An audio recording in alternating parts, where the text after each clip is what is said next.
Today I'm going to look at the Hobbyzone Aeroscout S2. So this is the latest version of the Aeroscout. And the Aeroscout is a beginner RC airplane, so it does have this pusher prop. It's a high wing design. It has this, oversized wheels. So it's meant to be a beginner RC airplane to learn to fly, actually. And the assembly of this one is ridiculously simple, really, because the rear stabilizer just slide into place with the wing spar, and all the control surface servo is all inside.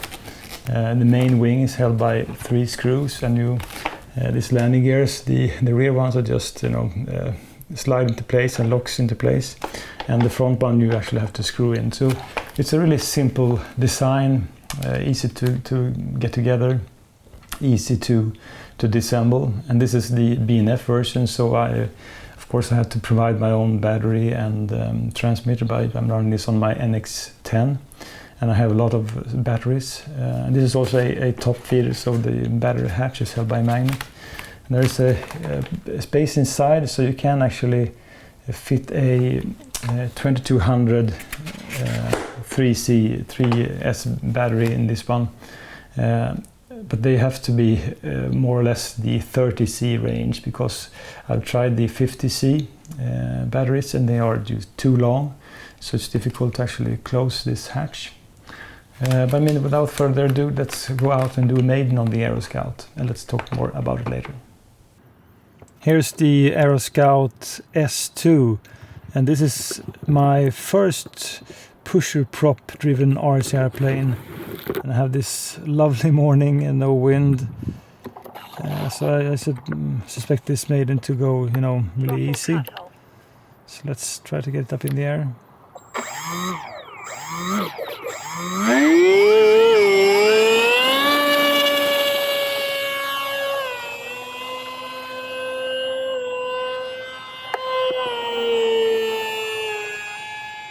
Okay, so this is a really noisy RC airplane. And if you've been following my channel, I really hate annoying RC airplanes. And this one,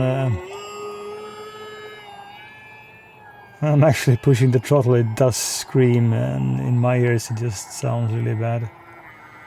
So let's see what this one can do then. It does glide really nice. Bit of an odd prop sound, lower throttle also.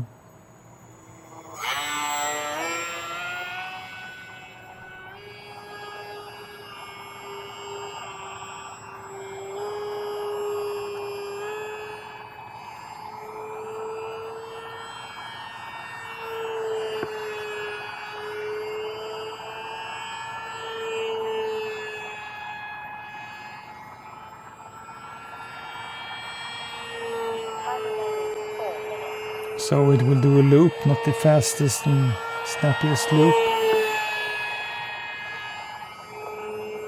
Okay, so it does actually struggle a little bit, trying to push it upwards.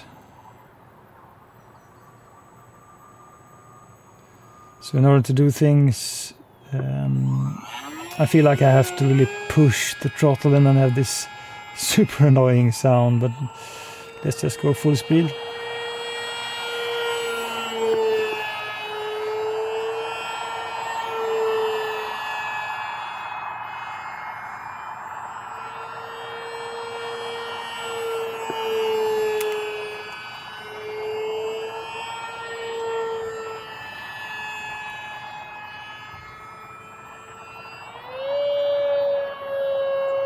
There's the extra 10% of throttle.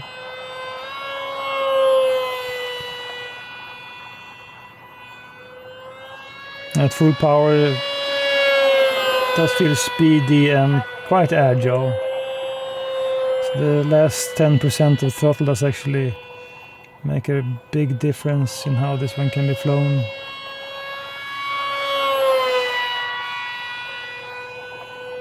So I suppose this is a beginner RC airplane, but no beginner would fly with these kind of aerobatics at first. So let's just slow down. So if you're a beginner RCR pilot and thinking about purchasing something like this, good advice is to actually keep speed up.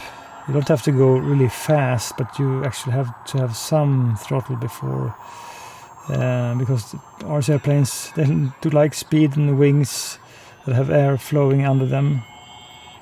But I suppose this one, I mean, even with 0 throttle, it does glide really nice.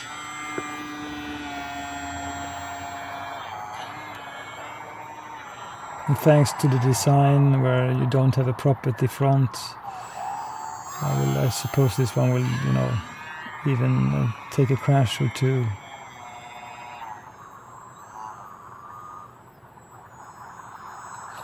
So it was a nice, easy landing. Just keep the nose up at the end. So let's get it up once more.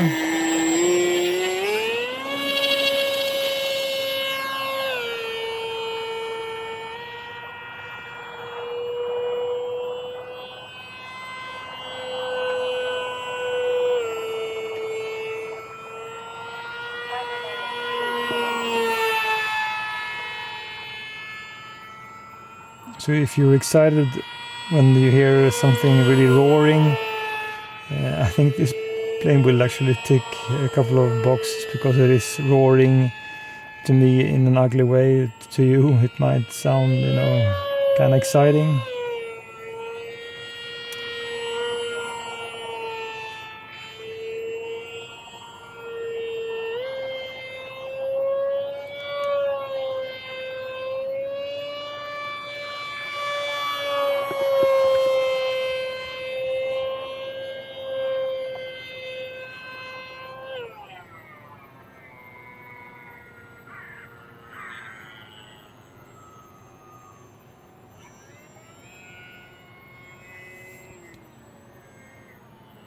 So let's slow down and do some slower flybys.